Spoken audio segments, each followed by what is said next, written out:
ভালো। অনেকে বলে হুজুর পালিয়ে বিয়ে করা যাবে কিনা। আমি কই বিয়ে তো চুরি না, পালাতে হবে কেন? কনভিন্স করে অভিভাবকদেরকে বুঝিয়ে তারপরে করেন।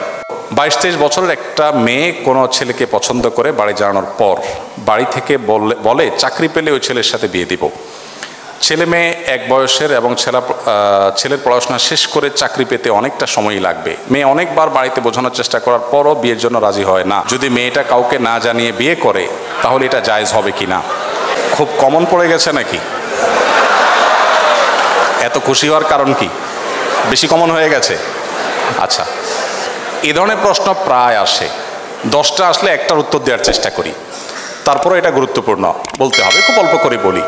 দেখুন, আল্লাহ সুবহানাহু ওয়া তাআলা বিবাহের দায়িত্ব দিয়েছেন অভিভাবকদের উপরে। আল্লাহ কোরআনে বলেছেন ওয়ানকিহুল আয়ামা মিনকুম ওয়াস-সালিহিনা মিন ইবাদিকুম ওয়া ইমাইকুম। অভিভাবকদেরকে আল্লাহ অর্ডার করেছেন তোমরা তোমাদের অধীনস্থদেরকে বিবাহ দাও। নবী সাল্লাল্লাহু আলাইহি ওয়াসাল্লাম বলেছেন তোমাদের সন্তানরা যখন বিয়ের উপযুক্ত হবে, প্রাপ্তবয়স্ক হবে, তখন তাদেরকে বিয়ে দিতে দেরি করবে না। যদি করো, তারা যদি হারামের পথে পা বাড়ায় এবং সমাজে বিশৃঙ্খলা তৈরি হয়, অসুবিধা তৈরি হয়। সেদিন কোনো একটা ইউনিভার্সিটিতে এটা নিয়ে আলোচনা করার পর ভিসি মহোদয় আমাকে আলোচনার পর বললেন যে আপনাকে স্পেশাল থ্যাঙ্কস এই প্রশ্ন উত্তর দেওয়ার জন্য, কারণ প্রতিদিন এটার বিচার করা লাগে। তো আমি বলতে চাই যে নবী সাল্লাল্লাহু আলাইহি ওয়াসাল্লাম বলেছেন যদি সন্তানরা বিয়ের উপযুক্ত হয়, অভিভাবকদের কর্তব্য তাদেরকে বিয়ে দেওয়া। যদি না দেয় এবং সন্তানরা যদি বিপদগামিতার পথে পা বাড়ায়, সমাজে বিশৃঙ্খলা সৃষ্টি হয়, তাহলে সেক্ষেত্রে কি হবে? তাহলে সেক্ষেত্রে যে ফিতনা, ফাসাদ, অনাচার হবে, এগুলোর দায় অভিভাবকের উপরে বর্তাবে। হারাম রিলেশন যারা করছেন, এখানে মূল প্রশ্নে যাওয়ার আগে একটা কথা বলা দরকার ছিল, সরি আমি ওখানে একটু ব্যাক করছি। সেটা হলো বিবাহের আগে ছেলে মেয়েদের মধ্যে পরস্পরকে তথাকথিত ভালোবাসা নিবেদন করার নামে, প্রেম নিবেদনের নামে বছরকে বছর যে হারাম রিলেশন থাকে, এটা ইসলাম কেন হারাম করেছে? দেখুন, ডক্টর খন্দকার আব্দুল্লাহ জাহিদ রাহিমাহুল্লাহর চমৎকার একটা অ্যানালাইসিস আছে এই ব্যাপারে। স্যার বলেন যে দেখেন, একটা সাইক্লোনে, একটা ঘূর্ণিঝড়ে একটা দেশের বেশিরভাগ মানুষ মারা যেতে পারে, ওইটা আবার রিকভার করা সম্ভব। কিন্তু কোনো জাতির মধ্যে যদি একবার এই টেন্ডেন্সি আছে যে আমরা সন্তান গ্রহণ করব না, বৈবাহিক জীবন যাপন করব না, সাংসারিক জীবন যাপন করব না, এই প্রবণতা যদি কোনো জাতির মধ্যে একবার আসে, তখন মানব সভ্যতার অস্তিত্বই হুমকির মধ্যে পড়বে। কিভাবে? আজকের উন্নত পৃথিবীর যে কোনো দেশ আপনি তাকান, পশ্চিমের যে কোনো দেশের দিকে তাকান, এমনকি পূবেও তাকান, কয়দিন আগে দেখবেন কানাডা আমাদের দেশ থেকে গণহারে ভিসা দিয়ে লোক নিছে। আমি তো অবাক হয়ে গেছি শুনে যে ব্যাপার কি, এত বেশি লোক নিচ্ছে কেন? পরে শুনলাম যে তাদের দেশের লোকের টান পড়ছে, আমার দেশ থেকে লোক নিয়ে যাচ্ছে। আপনারা স্টুডেন্ট ভিসা যখনই দাঁড়ান কোনো এম্বাসিতে, একটু মোটামুটি যোগ্য ছাত্র হলে আর দেরি করে না, সাথে সাথে তারা নিয়ে যাচ্ছে। ব্যাপার কি?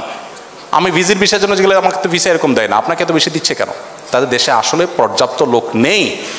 এখন প্রত্যেকটা উন্নত দেশে, আপনারা সবাই জানেন আমার চাইতে বেশি, প্রত্যেকটা উন্নত দেশে সন্তান হলে সরকার তার জন্য বাবা মাকে ভাতা দেয়, 2টা হলে আরো বেশি দেয়, 3টা হলে আরো বেশি দেয়। মানে সন্তান যেন হোক, সরকার চায়।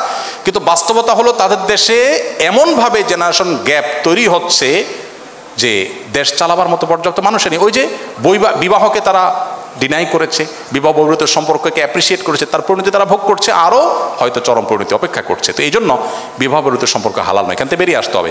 অভিভাবকরা যদি বিবাহ না দেন তারা গুনাহগার হবেন। এখন আপনার অভিভাবকদেরকে আপনি বোঝাতে পারছেন না, কি করবেন? আমি বলবো যদি পারেন অভিভাবকদেরকে আমার অফিসে নিয়ে আসবেন।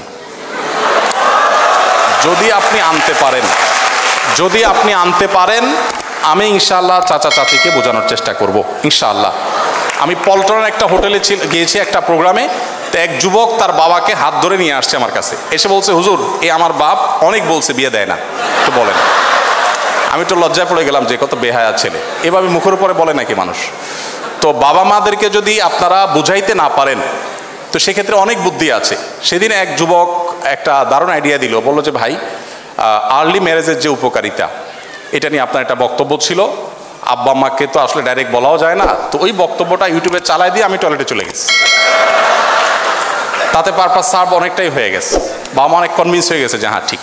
তো যাই হোক, আমাদের বাবা মাদেরকে আমি অনেক সময় বলি, এখানে তো আর মুরব্বীরা নাই, ওনাদেরকে থাকলে আমি বলতাম, এবং অনেক সময় আমি বলি আমাদের মুরব্বীরা, বাবা মারা, ওনারা যে বয়সে বিয়ে করেছেন, এখনকার সন্তানদের সামনে সোশ্যাল মিডিয়া যে ফিতনার সয়লাভ চলছে, তাদের তার চাইতে বেশি আর্লি বিয়ে করার প্রয়োজন হয়। আমি অনেক জায়গায় বলেছি যে আমি কিন্তু এই বয়সে নানা হয়ে গেছি, কেউ বিশ্বাস করে না। আমি এখন এই বয়সে নানা হয়ে গেছি, ইনশাল্লাহ দাদা হতে যাচ্ছি আল্লাহ চাহেন। তো তো আর্লি ম্যারেজের যে কত উপকারিতা আছে সেটা অনেক লম্বা টপিকের বিষয়। শুধু এটুকু বলবো যে বাবা মাকে কনভিন্স করে বিয়ে করবে, এটা তাদের কনভিন্স করে করাটা আপনার দায়িত্ব।